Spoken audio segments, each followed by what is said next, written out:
Hello everyone, and welcome to week 2 of the module Conversations End of Life Care. We're really pleased that we've come to the second webinar of the course, and we're hoping you're going to enjoy it and also gain from it and learn. So this evening, my name is Barbara Beard. Some of you will have seen me on the actual course and the workbooks already, and I'm a senior lecturer at Sheffield Hallam University. And with me this evening I've got the Senior Chaplain from St Luke's Hospice, the Reverend Captain Mike Reeder, but known as Mike. So please feel free to call him Mike. Thank you very much, and thank you for all the work you've done to make this week happen so far. Well, it's going really well at the moment, Mike, and we're quite thrilled with it. We've had lots of comments already in the conversation spaces, so we hope that this evening we'll get a lot more conversations going as well. For those of you who have just joined us, if you have a question to ask, please feel free to put it in the left-hand corner, the little box there, and then press enter. And Sue, our colleague, is at the back of me, and she's collating the questions, and you'll have an opportunity to hear some of the responses from Mike later on. So to start with, we're just going to, I've got a few questions I'm going to ask Mike, and then we'll be over to you. Now, Mike, I've noticed that we seem to have an extra person in this room this evening. I wonder if you could tell us a little bit about him. Can I introduce you to Barney? And Barney is one of the hospice teddy bears. He's also a member of staff. Like me, he has a badge, and he can get in and out of the building whenever he wants. But Barney has an extra little added bonus. He has a knapsack which is full of chocolate, and that's for us tonight to keep us going for a whole hour. And Barney lives in the chapel, and for big children and little children he provides chocolate when things are not going too well. But we can talk a little bit about that in a moment or two. Okay, well, welcome Barney to our webinar, and I hope you're going to behave yourself whilst we're here, but we'll call on you later on. So we'll see you in a moment, all right? Right, Mike, I thought we'd start off, because you work in a hospice, we'll start off with thinking about what's the philosophy of the hospice movement, really. Well, I don't know whether you know this, but St Luke's Hospice is one of the first hospices to be built in the country 44 years ago, which actually isn't an awful long time ago. And our founder, Professor Wilkes, said this: the main aim of those providing terminal care should be to improve the quality of life by removing or alleviating unpleasant symptoms and helping to prevent the patient from suffering fear and loneliness. And that's what we want to do. We want to be there on this journey of life, which happens to, in my case, I think, include death as well. So the hospice movement wants to be there with people at all parts of this journey. Right, yes, and of course Eric Wilkes was a great person. I remember him well, and we miss him quite a lot, even now within the hospice. And I preached at his memorial service, and somebody said to me that if, in kind of Church of England terms, Dame Cicely Saunders would be the equivalent of the Archbishop of Canterbury, and Professor Wilkes would be the equivalent of the Archbishop of York. The two of them together were quite a formidable force about trying to get the hospice movement going in this country. And even here in Sheffield, when Professor Wilkes was trying to start the hospice, the local newspaper once said, "We don't want a death house here in Sheffield." He wanted to do good things to help people to die with dignity, without suffering and without fear and without loneliness. That's not a death house, that's a house for the living, I think. yes, and of course Eric Wilkes here, we've got to improving the quality of life of people, and that's going to be quite evident during this week as we look at spirituality and issues involving quality of life as well. So we've got a mission statement which follows on really from what Professor Wilkes has said. Would you like to just say a few words about that? But St Luke's can't be 44 years old and stay way back with Professor Wilkes, and he wouldn't want us to do that anyway. We've just re-looked at all that we're doing at St Luke's, and this is what we hope that we're portraying. We do all we can to support, comfort and inspire patients adding quality to life. Sorry, I can't quite see underneath there. To life at a time in their lives when everyday matters more and more. What we want to do is to give rather than to show what they haven't got. We want to add. One little boy said to his mother, and she told me this story, that he asked one day whether he could come and see his granddad in his hotel. He came to the hospice thinking it was going to be like a hospital, and he saw it as a hotel. We were able to provide lots of practical things for our patients and relatives. But we also help them. If I was to introduce you to Barney again and his knapsack, actually we all have a knapsack of life, and we flood life into it, we push it in. And sometimes when terminal illness comes, things in life are hard, the knapsack becomes too heavy. St. Luke's hopes to be able to help people carry that knapsack, and if they want to unpack it. And we're all physical, we all have a mental part of us, but we all have a spiritual part as well, and the chaplaincy is there to help people with their spirituality. And that brings us on to our next question about and how is spiritual care demonstrated, and I think you're going to be talking about a few of the definitions.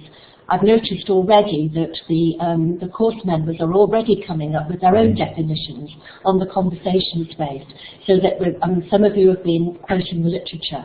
So the conversations have already started, so we're just a little snapshot really in between, aren't we, this evening? And people are always asking me, what's the definition of spirituality? And I came across this one, and we'll all have our favourite ones that we like, but spiritually sensitive hospice care occurs through patient relationships with staff who can discern, assess and help meet patients' spiritual needs at the end of life. I want to say that every single human being is spiritual. Not everybody has a faith, but everybody is spiritual. It's what makes us unique. It's what makes me different from Barbara. It's what makes you different from me. It's the thing that is just quite unique about us. And what we try to do in the hospice, all of us, whether it's those who come to clean in the wards or serve the food, or whether it's the chaplaincy or the nurse, is to engage our spirituality with that of the patient, to show something of how we're all in this world together, and we're all walking at different paces, but we come alongside each other to help and support. And so the banter and the laughter and the tears that we all share with each other in the hospice is, I think, what our spirituality is all about. That's really helpful, Mike, because a lot of people think that hospices are very sad places, but it is about living as well.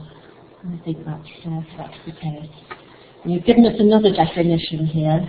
Something quite different, I think, to look at. Well, it is. It's just, I'm trying to give you an overview of some of the things that I've used, but a postmodern description of spirituality might liken it to a diamond with its multifaceted, revealed or concealed, depending on the viewer's angle or observation. And that's what we see in the hospice. So we have people who are very angry. We have people who are very quiet and depressed. We have people who are really funny. And we have all sorts of people who come, and their spirituality is the thing that makes them unique, and that's what we engage with. We have families that fall out with each other. That's their spirituality, and things that we might be able to help a little bit about. Spirituality is about that uniqueness, I think, and it's about acceptance and about us not having a non-judgmental view, and it's about being compassionate and taking all the flack as well as all the good things as well. Yeah. We were talking about compassion last week, which had something, and there's been a lot talked about compassion, of course, since the Francis report. But I've always said that palliative care and hospice care has always had that compassion. And just if I dare come in with something extra, I find it difficult to keep quiet sometimes. No, please do. Hanratty, back in the early 90s, talked about having compassion with competence, and it's the competence as well that is needed. So hopefully this is what this course will also end up... Because it's no good me going to come to the bedside or to the room of a patient and start bringing all my things and all the things about me. It's about being a listening and about engaging, but it's about the patient and about where they're at, not about my issues, which is certainly not what the hospice is about. It's about walking that journey with those who come into our care in an appropriate way. Yeah, and including the family as well, of course. Families, which are very many and kind of fractured as well as very big, with remarried, repartners, and with large families. We get all sorts of kind of family trees that are very interesting and great fun. Yeah. Yes, I'm sure. Now then, perhaps we can get down to actually how you manage spiritual care within your everyday life. And I think you're going to introduce us to somebody called Grenville. I am. I want to tell you about Grenville. He came to the hospice, it must be about 5 years ago. I've been there 9 years now. And Grenville came in his 50s. He was one of life's characters. He's given me permission always to tell this story, so I'm not doing anything untoward and I've not changed his name. But Grenville had had a colourful life. He'd lived in the fast lane, he'd lived on the edge, you name it, he had done it and had sometimes had to pay the price with the thin blue line sometimes. But he had met a lady and they'd had a child together, but then he had become ill and it had become cancer, and he had come into the care of St. Luke's. Now, you would have thought to see Grenville with his tattoos and all of the things that he wouldn't want to engage with the chaplaincy, but he and I hit it off from the first time we met. We were very different, but there was just something in our lives that kind of clicked, really, and we had a great deal of fun together. And one day I went to the chapel, which is at the centre of the hospice, and in that chapel is a book of reflections. And it's a book that people can write anything they want about anything in. And it's a very interesting book to read. And I often get new staff to come and look at it, because if you ever wonder why you're working at St. Luke's, you'll be told by reading the book. But Grenville had written this in the book of reflections not long before he died. My belief in God has given me the strength I need to be strong, positive, and to smile. I lost God for many years, or at least I thought I had, but now I realize that He's always by my side. There are good days and there are bad days, but with a positive smile on my face, I get through them all. This is not a prayer, just a small reminder of to all of you, that being strong, positive, and smiling will give you the inner strength you need when the chips are down and life is hard. And it was hard for Grenville. For one of the things for Grenville was he was really worried about his son. He felt that his wife would not do everything that she should do for her son. And at one point he did ask me whether I would adopt his son, which of course was not possible. But he left that message, and we together were able to help him to die in a positive way and to look at something into the future for him. Right. Thank you. That's just given us a taster, really, of the kind of work that you do, Mike. Now, I think that Barney is wanting to come back in, because then perhaps you can actually give some more details about what the role of Barney is. Well, one of the things we try to do is about helping whole families. And of course, families mean children. And thankfully, I've been given the role at the hospice of looking after children who have mum, dad, grandma, or granddad, aunt, uncle in the hospice. And you might see the photograph of here of Barney. He's been giving some stories to some children that we had on our Starlight Walk one year. And the teddy bears kind of come into their own, and we kind of do a teddy bears picnic with them. And they get food and things like that, and they can adopt a teddy bear, not as big as Barney, but one of his siblings, and they can adopt the teddy bear with a knapsack. And the knapsack is a place of memories, because they can send letters backwards and forwards to whoever's in the hospice when they can't visit, and then we put chocolates and sweets back in the knapsack, and it goes backwards and forwards when they can't visit. And I've done funerals when the teddy has ridden in the hearse with the coffin, and as part of the service, the teddy bear sits with the coffin, and then as the service we give the teddy bear back. And I have one teddy bear that comes back every Christmas, and he must be now 8 or 9 years old, this teddy. He comes back to see the hospice to say thank you for looking after his granddad. He now comes with his owner, who still comes at Christmas time. And the teddy bear becomes a place of memories, and I think that's what we try to do at St. Luke's. Part of the spirituality is about making good memories for people. It's about providing for them something to move on and to put into their knapsack something positive out of this huge amount of angst and pain. Mm. Yeah, so Barney plays a very important role. Well, Barney always comes with me to do talks, and that's why he's here today. When I go to talk about St. Luke's and about spirituality, and as you can see, Barney and I are very close friends. And he's going to go away again now, because he does tend to steal the show. Now, you were mentioning earlier about something to do with a train and different stations, so perhaps you could just explain that a little bit. Yes. I'm not very good at doing my training and ongoing training. It's not one of the things that I find very easy to do, being a dyslexic. Books and I don't go well together. When people give me books to read, I think, oh dear. But actually this book I've just read while I was on holiday, and when I was thinking about what I was going to say today, it just kind of came alive, really. It's called Voices from the Hospice by one of my colleagues called Bob Wharton, who is the chaplain at Sawbell House. And he has very cleverly described our journey as a kind of journey of going forward. And normally what happens is that we get in a car and we turn on the engine, and in life we decide where we're going to go to. We drive. But there are some things that happen in life where actually we have to get on a train. We have to go in a route we don't necessarily choose. And we often have to go with people we do not want to be with, because we get on the train and we don't know who else will be there. And that began to resonate with me as I work with people in the hospice, that they're on a train they don't want to be on. And there are stops that happen along the way. And those stations, if you like, all have to be stopped at. And we get off them and we come and do some work in them, and then we get back on. And one of the first stops, of course, is not feeling well, and you're kind of having to go to the doctor, and you have this whole station of people who are diagnosing for you the things that are wrong with you.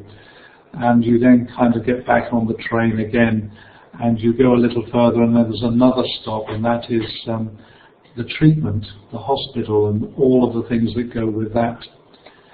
You then find another station, which he very cleverly does, is about the family, and you have to stop with these members of the family and talk with them. You have to cope with all of their emotions and what they're saying to you. And then you have your own emotions, and that's another whole station that you come to. Your own coping of your own mortality, of have I made a difference in life? Will people remember me for who I am? All of those sorts of emotions. And then, of course, there is the spiritual station that we stop at, and that is about, is there something after life? Is there a heaven, or is there a karma? Is there whatever of the faith we have or not? We wonder if there's something more to life than this. And he very carefully unpicks all of these things, and for me it was a very interesting way of coping with the journey, the terminal illness journey, of seeing it's a train where we're not doing the driving. Right, yes, and that really does illustrate it, doesn't it? And that being out of control as well, that some people can feel like. And you can pull the emergency stop sometimes, but if you pull it, it has a consequence, usually a fine. And some people decide that they're going to pull it and actually stop it, but it actually means it stops their treatment, or they decide that they're going to take control and just stop all that's going. So it was a very interesting way of looking, I thought, at our spiritual journey and our physical journey and our mental journey when we're terminally ill. Right. Yes, no, that really does illustrate it. Now, the questions are starting to come in, so if you do have a question, please type it in on the left-hand side, and Sue's going to collate them. We've just got a couple more slides to go over, and then it's going to be over to you. So please do start with the questions. And we just really, Mike, if you could just talk about your everyday work. You know, how do you get through the day, really? Well, I sometimes wonder, today's been one of those interesting days where I've had, sadly, 2 funerals, one in the morning, one in the afternoon, then I came back, and I didn't plan this, but there were 4 sets of relatives, one after another, before I'd even got my coat off, that wanted to talk. Somebody had come back, and somebody had just lost their wife only last night, and then I came here. So that's been the today, but I suppose if I was wanting to put it into kind of headings, as you very kindly asked me to, I suppose there is the whole thing of the spiritual provider. What I'm trying to do, as I've done today in the services I've taken, is to provide meaning, purpose and hope in what seems to be a hopeless situation. And quite often that's about listening, and that's about engaging with the person's inner feelings, the things that they feel they can't talk about with other people. And I suppose that takes up a rather large portion of my time. I suppose I would say that could be about 60% of that engaging with people. Then there are the faith issues, the rites of passage and practice, the religious acts of worship. So we provide for our Muslim and Jewish patients in the hospice because of the things that they need. The hospice has the physical things to help them with washing and burial within 24 hours. But there's a huge amount of making sure that their faith needs are found, and bringing in faith leaders and ministers from other denominations, from other faiths, whether that be from the spiritualist tradition to a Roman Catholic chaplain. And sometimes I can deal with them and sometimes I can't deal with them. We also provide services for the faith part of people's lives in the hospice chapel. And last but not least, I suppose, and I put it down as practical because I really didn't know how else to do it, but for me it is, I suppose, spiritual. But when people look at their knapsack of life, they usually say that they've got a few practical things to sort out. They actually want to sort out their funeral. I've got a lady who I'll call Sue, who is, she and I are working for a non-religious service she would like, but she wants to be buried in a woodland burial plot, and she wants to have a ceremony that is unique to her. And over the last 2 weeks we've been looking at the practicalities of finding the burial plot, of finding an undertaker who will help her to do the service and all the things she wants in her own way. We also do weddings at the hospice. I can legally marry people in emergencies, but I tend to get the registrar in this country. The registrar will come, and we've done a wedding in 4 hours from beginning to end with all the paperwork. So in an emergency, you can get married very quickly. And sometimes we do baptisms and confirmations and other rites of passage, and these are kind of practical things. But also, and you might wonder why I put family disputes there, but we do sometimes have to act in the middle of a family difficulty where they need somebody to come in and to referee, if you like. And I've had a family some years ago where we had to arrange how the 3 children went to meet their mother around the bed, and when she was dying, I had to be there all the time because they couldn't be in the same room together. When we arranged the funeral, I had to get the undertaker and I had to be there. We had a seating plan in the chapel where they could sit. The only place was around the grave where we couldn't organise that they might not fight. But it poured with rain. I'm grateful so they didn't stay around the grave too long. But that's one of the worst I've had. So we sometimes end up doing some family work with with families as well. So spiritual, faith and practical things in a day. Yes, and lots to fit in a day, I think. Now we've got some questions that you're often asked. Yes. But perhaps I just thought I've got a couple of questions here first. So we'll You're in the see how driving questions seat. go, You're in the and then we driving can always seat. come back to these. You're in the driving seat. So the first question I've got here is, Mike, what helps you to adapt yourself to the different patients you meet in order to meet their needs? I go into a meeting with a relative or a patient, looking at them and looking at the surroundings that I'm entering. And I try to start where the patient is, not where I think or what another member of staff has said to me that is the problem. I go with a blank piece of paper to see where the patient wants to start the conversation. But I'm looking for the clues around the room. Maybe there's some photographs or some letters and cards, or there are things in the room that we can start a conversation about, which would then open up maybe some other questions. If they've asked to see me, then of course it's a little easier, because I would then kind of be able to say, I'm here, you've asked to see me, what would you like us to talk about? But I think I always go in as me, as Mike, and there may be a bit of humour at the beginning, but we go with a kind of open page really to start where they're at. Right. Yeah, so you're looking at the individual, yes, very much, so that you can... I'm looking to find what their spirituality is and what it is that makes them tick, really. And I'm not going in with a dog collar on or as a religious person. I'm just going as a fellow human being to talk about whatever they want to. So I've ended up talking about television programs. I've often talked about things within the city of Sheffield, where we are at the moment, because we have two very good football teams. So of course you have to work out the dangers of losing the wrong one. It's about starting what's in front of you. Right. And then what they want to talk yes, about. And we'll unpack that bit by bit. Yeah. No, that's great. Thank you. And we've got another question here. Yes. It's how do you connect with someone who doesn't have a religious faith and the support network that's in place? I assume that means the support network from the religious faith. And perhaps someone that doesn't recognise their own spiritual needs. So that's two parts, really, I think, to that one. I think one of the things about working in a hospice is it's a small environment. It's not like a very large hospital. And so one of the things about the hospice is that all the staff know me. So when they're talking to patients and relatives and saying, would you like to see Mike? They're my kind of, they're my salespeople, if you like.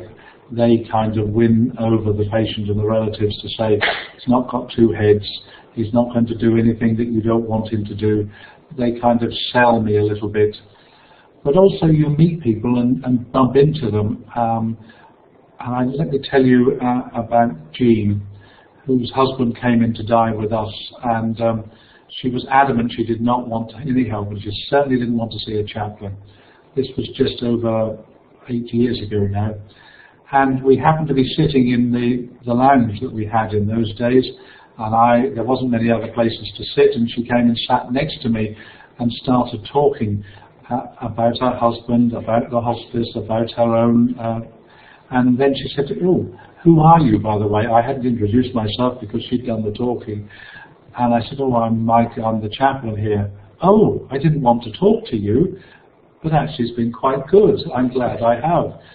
And we started a kind of journey, really, which I took her husband's funeral, and then by a mechanism which we won't go into now, she happened to find my home telephone number, so she nearly phoned nearly every Sunday night for a conversation, which I don't recommend, but I was quite new at the time. So, but that kind of, she always said, I'm really glad I came and sat next to you that day and engaged. So it's about being the person you are and offering who you are to engage with the person sitting opposite you, and just being you, really. Right. That's the first part of the question. What was the second? with a memory like a sieve. Perhaps someone that doesn't recognise their spiritual needs. Yes, and I find that through some of the practical things that we can do. So the teddy bears open up a lot of, with children. They see me with the children when they come into the chapel for the chocolates. It's a great way to get, they feel safe then to say, well, can we have a chat? We've got some patients at the moment who have got children, and the children have been the way for me to get to talk to the parents, really. And I've got a local department complex here is offering 15 free places to see Father Christmas at Christmas time, and then so I'm working with families, and that's just been a great gift because they want to come and see Father Christmas, and I'm the link really, and it's been a great way to start conversations really. Right. Yeah, thank you. Now, this leads on to another question that we've got, because you hinted a bit ago about when you first started, and perhaps, took a while to get into things. And one of the people have asked you about what is your own support? I don't think anybody working in hospice care as a chaplain, or anybody really, cannot do the work without a support, because it won't work. So for me it's on a number of levels. I have clinical supervision from a gentleman here in the city, and that is excellent support, and I see him once a month, and I take issues of patients and relatives and work and me to him, and in that hour it's all about me, which is just great. So what I'm doing to patients and relatives, he does for me, and I can take whatever I want. And he's very good at just putting his finger on the spot and kind of opening up the box that I really couldn't get into. He just sees it in a very different way, and that's great. I am a Christian by upbringing, and I'm an Anglican minister, so my own faith connections here in the city of Sheffield are very important to me, and my own spirituality as a Christian helps me a great deal to do and to keep going, really. And that is very important to me. I also have, as part of that, I have a prayer partner who doesn't know what I do and doesn't know the people I work with. So we meet once a week for coffee and prayer. That helps me. But then I have a wide circle of friends and people I go and do silly things with, and holidays and things like that. But next year I am going to take 3 months off because I've been doing this for 9 years now. And I think there is a time when you just have to step out of it.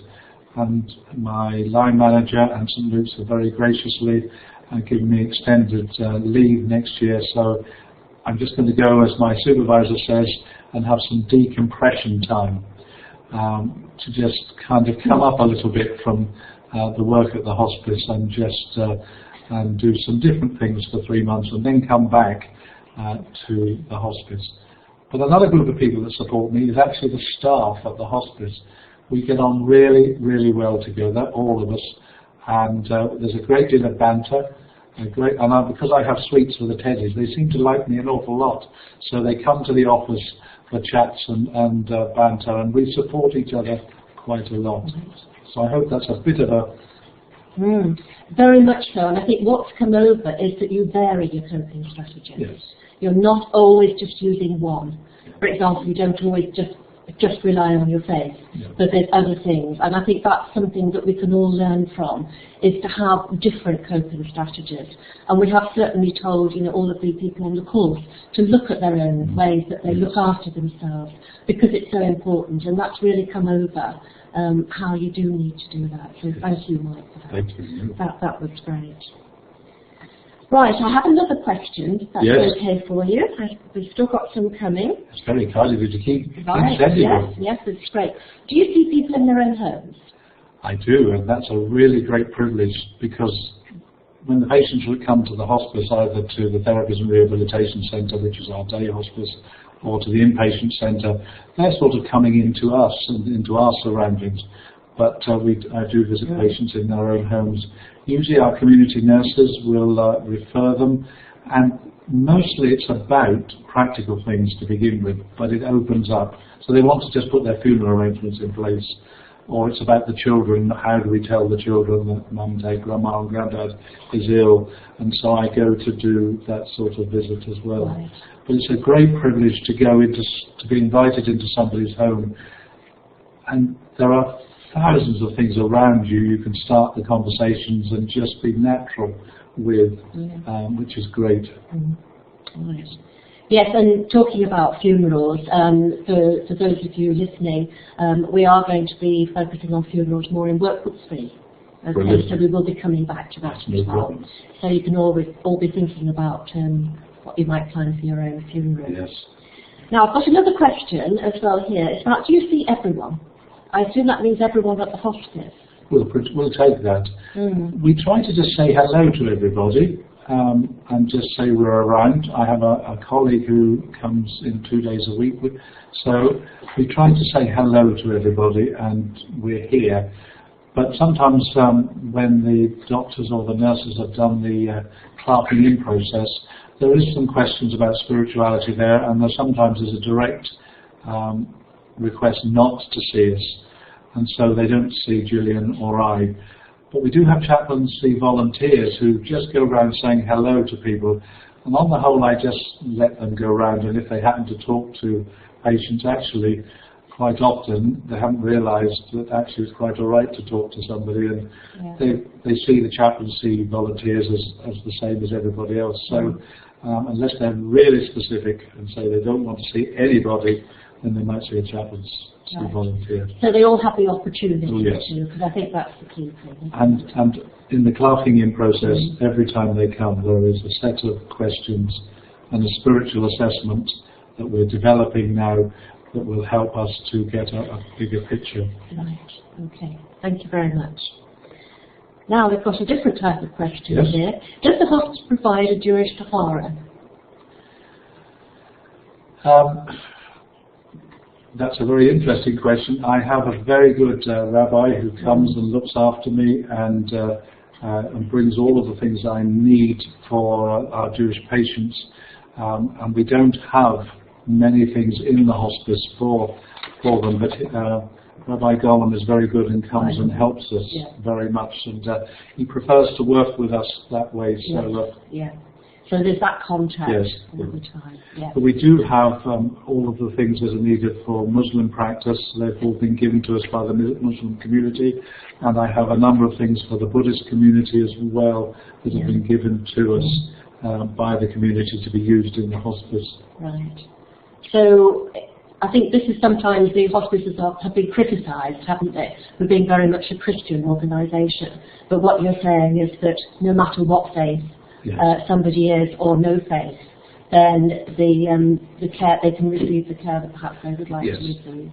So Luke's would have a Christian foundation, but actually we need to bear in mind that Professor Wilkes was actually Jewish by upbringing and wanted faith and no faith to be a part of what holistic care was about. It was more important about the holistic care for him than it was about making sure that people came with or without a faith. Right. It was about providing a care that was suited and tailored to them, and we've kept hold of that all of these years. I know we have the whole thing about a hospice with a name called St. Luke's, but in this day and age it's quite difficult to change names because of the huge investment that there is in a name, and over 44 years thousands of people have lost loved ones to us or been looked after by us, and it comes invested with a huge amount of energy, and to change that I think would be absolutely huge. Yeah, that's right. And I know that people come back for the summer fair, and they come back to visit the hospice because it brings back memories, or the festival of lights. We have a book of remembrance in the chapel, and people come back on an anniversary. There's the ability to light a candle, and people of no faith come to do that. And if you look at the book of reflections, you will find page after page of people who just need, which is part of their spirituality again, to come to the hospice. There's something about coming back to a place where something significant has happened in your life, and we as a hospice are there for them when that happens. Right. Okay, we're still getting questions in, Mike, so that's good. Now this is quite an interesting question, I think. It's not that the others weren't, but I think it's actually saying how can other people do things. Yes. So how can we acknowledge the patient's spirituality or spiritual needs in a short space of time, especially before leaving the patient on their own, for example, for treatment? So it's a short way of doing it. Yes, I think there is a short way of doing it, and it's about asking a very relevant question about them, really, and asking if there are any support structures that they have in place that will help and resource them. And you may give a list of what those things are. You may say, is there some members of the family that we can get for you? Are you part of a worshipping community, is a terminology that would help. And worshipping means of any faith, and you would be able to see whether there was that. Yeah. Whether there's anything that's helped them in the past that could help them now, that they could link back into. So it's about asking open questions that have a kind of way of them answering the question. Yes. Almost getting straight in, isn't it? Yes. Because you don't have the time. But and in some hospices, and we will hopefully at St Luke's have it before long, is this spiritual assessment, which will have a series of questions that are open questions that you would ask, and you would be saying that you're doing part of the assessment about coming into the hospice, and this is part of it. So. Right. Okay. Thank you very much. Now then, another question. Do you get many angry patients? People who are perhaps angry at the situation they're in? Yes. It is not uncommon at all to have people who are very angry, who hit out physically, mentally and spiritually, and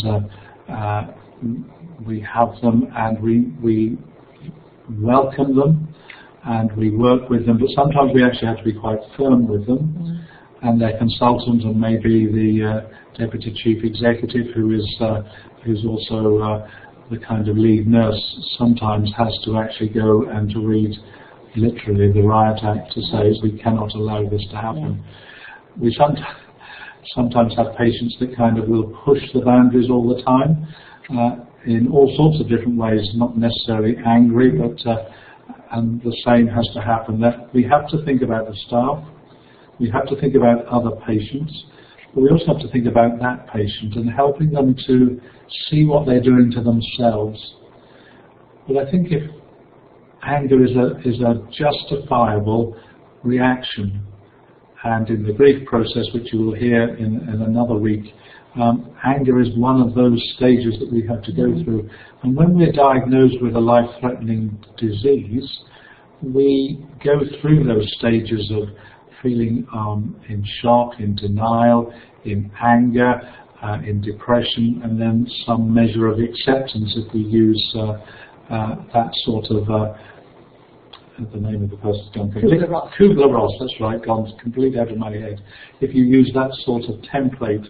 So anger is a very justifiable, but it has to be looked at and held for the sake of everybody else.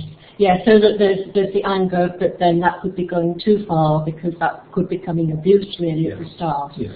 But also, I remember we used to talk about, hospice is sometimes thought of just being very much a peaceful place, but some people aren't peaceful anyway. No. And I think the expression, dying in character can sometimes be used because not everybody will be peaceful either. No, and certainly with some of the drugs that we will have to use, that people kind of the things that keep our darker side down and our way of keeping ourselves under control sometimes disappears, and when that happens, then the things that are kind of a darker side of us will come out, and we have to work with them. But really, what we want is for that patient to be all right, and that's what we will try to do. Yeah. But we do have to think of the bigger picture as well. Thank you. Right, now then, this is one about you, Mike. Oh, thank you very much. I haven't put this in. No, this is... Has your experience given you strong views about your own death? and how would you like to be cared for? One of the things I often do when I'm going to do training sessions is I ask, when do you think you'll be old? How do you think you will die? And when do you think you will die? And it always provokes a huge amount of angst and questions and laughter. When do I think I'll be old? I shall be as old as I am whenever I'm old. So I think that one is all right. When do I think I will die? There's part of me thinks that I don't want to be 100, and that I would like to go when I'm ready. How would I like to die? I think I have decided on that one that I would like to be able to go with a life-threatening illness, because it gives, and both ways have advantages, sudden death, illness. The sudden death, you don't know anything about it, but your relatives and everybody else has to cope with huge things. With a life-threatening illness, you have the chance to say things, to put things right, and all of those things. And I think for me, I would enjoy the opportunity of doing that journeying with people, looking after me and being able to give something to them. So I think that I would like to die of a life-threatening illness with people around me and music being played, and I'd love to go at St Luke's Hospice, but I don't know whether that will ever happen. I don't know whether I could be looked after in my own hospice, but if I'm 80 and I've been retired for 15 years, it'll be a very different place. I just feel sorry for the chaplain having to look after me. But anyway, so I think I often think about it. Every time I do a funeral, one of the things I often say to the congregation is that we have to think about our own death, because we will be at the centre of a service such as this one day, and somebody will be talking about us. And I often think, what am I giving people to talk about when and to mark my life? So yes, I do think about it, but I don't get morbid about it. It's going. I'm a bit like Woody Allen. Woody Allen, the comedian and modern-day commentator, said of death, "I'm not afraid of death. I just don't want to be there when it happens." And I think that's a good way of looking at it sometimes. Absolutely. Thank you, Mike. That was great sharing that. Right. Another question, excuse me. Does anyone ever ask you what dying feels like? I don't think I've quite had it in that terminology. I often get asked what will happen rather than what it feels like. And there is a process that in a dignified death in the hospice we try to do, is about making it as painless as possible. And I often say to relatives and patients, there will be more sleepfulness and less wakefulness as the journey goes on. Now, there may be a acute event, but on the whole it's more sleep and less wakefulness, less times to be doing the things that you were doing before, and it is a gradual process. I am absolutely determined and know that that each of us does it only once, and we do it in our own inimitable style. And there are some people who will fight and fight and fight and hold on, and relatives will always want to be there and will want to be sitting there, and they've sat there for weeks, day in and day out, and then they've just gone for a meal or gone to the toilet, and the person dies in the middle of when they're not there. Others have just decided they've had enough and have just let go. So what does it feel like? I don't quite know, but I think I know the process of this more sleepfulness, less wakefulness. It's going to always be the unknown, isn't it, for us, until we actually reach that time, really, for an experience. So thank you. So, a few more questions we've got. We've got about 10 more minutes, so if there are any more questions, please make sure you ask them now, so we'll see if we can fit them in. Do you ever get involved in bereavement support? Yes, I do. We have an excellent team of bereavement people, and you are one of them who come and help in the team under Penny, and Penny's going to be doing a session. Week 4. Yeah, she's going to be on the webinar for week 4. So I'm not going to be taking and stealing her thunder. Yeah. But when you do this journeying with people, they ask you to do the funerals, you become part of the family, and as happened today, a lady came back for her first talk with a member of the bereavement team after her husband died, and she asked to see me afterwards. So that's bereavement support. I'm not doing the formal, but people want to come back and just say hi, or will you come and bury the ashes, or they come back on the anniversary and we'd just like to see you, Mike, if we could, and just re-establish a contact.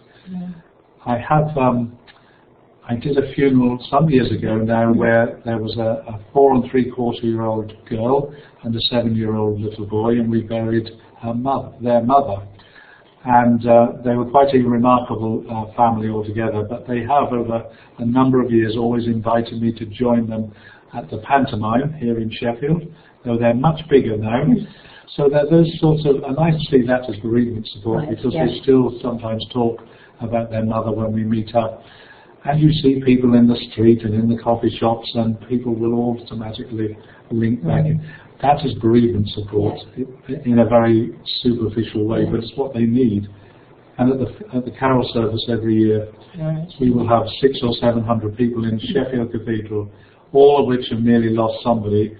Thankfully not all in my time, but they will all want to engage again in that support. And it's very important.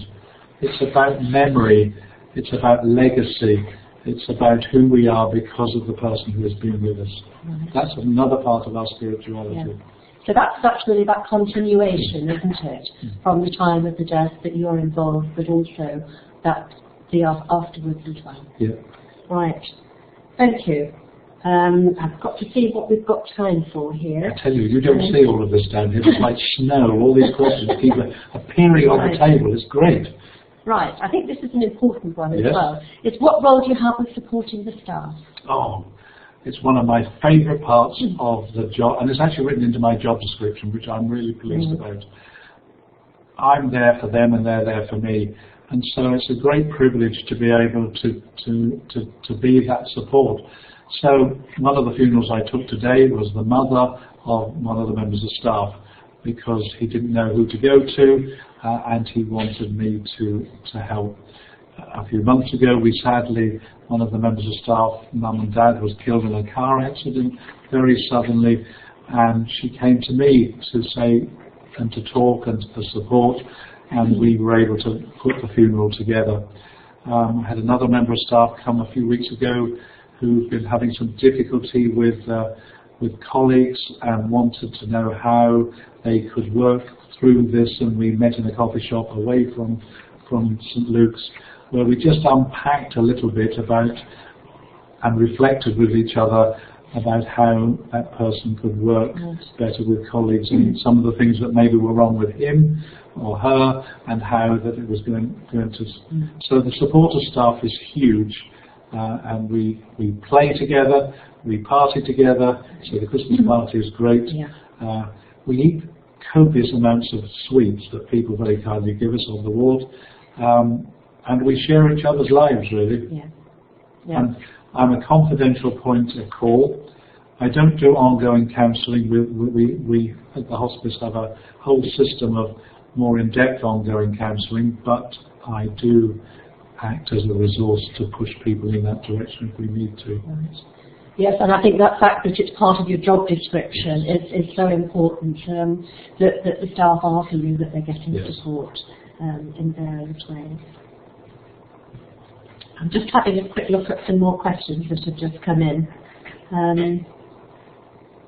Right. Is there anything you would advise people not to say in relation to spirituality?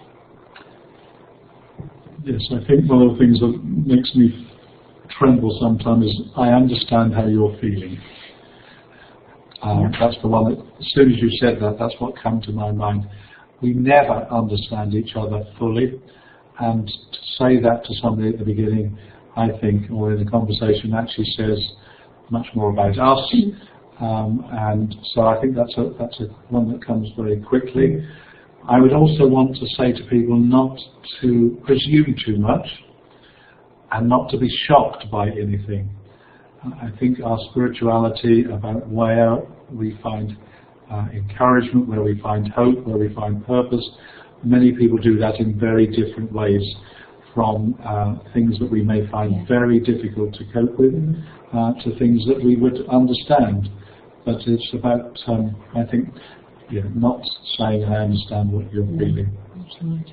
Yes, and also I think people can be very forgiving as well, can't they? We don't always get it right. No. But I think it's as long as we are being seen that we're having a go at getting it. So I have to say, in the hospice setting, if the chaplain gets it wrong, it kind of stays. But on the whole, we all make mistakes, and we all need to work and to learn through them as well. Absolutely, yes. Yes, because it's about being yourself, really, and learning from every encounter. And we're all human, we're all flawed, and sometimes we will say the wrong thing. And in all good conscience, we've tried our best, and actually the person's never going to be able to accept it anyway.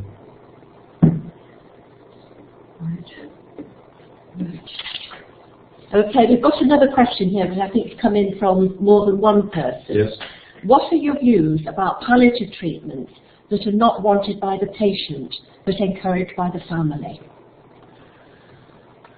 There's a great deal of discussion always about this, about whose needs are more, take precedence in a kind of discussion about this.